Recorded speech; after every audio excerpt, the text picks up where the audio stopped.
Friday evening coconut oil முடிஞ்ச 1 week கிட்ட ஆச்சு. நான் எப்போவுமே காய்ச்சி தான் ஆயில் ஹேருக்கு அப்ளை பண்ணுறனால இந்த டைம் காய்ச்சின எண்ணெயுமே முடிஞ்சுச்சு. சரி வாங்கிட்டு காய்ச்சி வச்சுக்கலான்னு சொல்லிட்டு தான் வாங்க போயிருந்தேன்.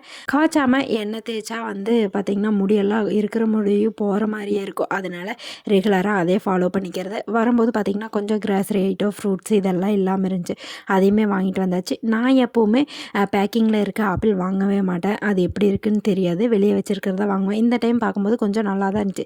சரி ஒரு டைம் ட்ரை பண்ணி பார்ப்போம்னு சொல்லி வாங்கியிருந்தேன். பேக்கிங்கில் இருக்கிறத விட வெளியே வச்சுருக்கிறது ஒரு ₹30 ₹20 அதிகமாக இருக்கும். இது கொஞ்சம் கம்மியாக இருக்கும். அவ்வளோதான் டிஃப்ரெண்ட்டு. இட்லி மாவு முடிஞ்சு. சரி அதுக்கும் ஊற வச்சு நைட்டை அரைச்சி வச்சுக்கலான்னு சொல்லிட்டு தான் ஊற வச்சுருந்தேன். எப்படியும் வாக்கிங் போயிட்டு வரக்குள்ள ஒரு 2 to 3 ஹவர்ஸ் ஊறினா நல்லா அரைச்சி வச்சுக்கலாம். இந்த டைம் வெந்தயம் உளுந்த பருப்பு கூட சேர்த்தாமல் அரிசி கூட சேர்த்திருந்தேன். ஒரு வீடியோவில் பார்த்துருந்தேன். எப்படி பண்ணால் சாஃப்டாக இட்லி வரும்னு சொல்லிட்டு. அது மட்டும் இல்லாமல் ஐஸ் வாட்டர் ஊற்றி அரைச்சாலுமே நல்லாயிருக்கும் இட்லி சாஃப்டாக அப்படின்னு சொல்லியிருந்தாங்க. அதான் ட்ரை பண்ணியிருந்தேன். டின்னருக்கு பீட்ரூட் சட்னியும் அவருக்கு ரைஸ் தான் வேணும்னு சொல்லிட்டாரு. மதிய விரதங்கிறனால எங்களுக்கு இட்லி மாவு இருந்துச்சு. அதனால் நானும் பாப்பாவும் தோசை ஊற்றிக்கிட்டோம்.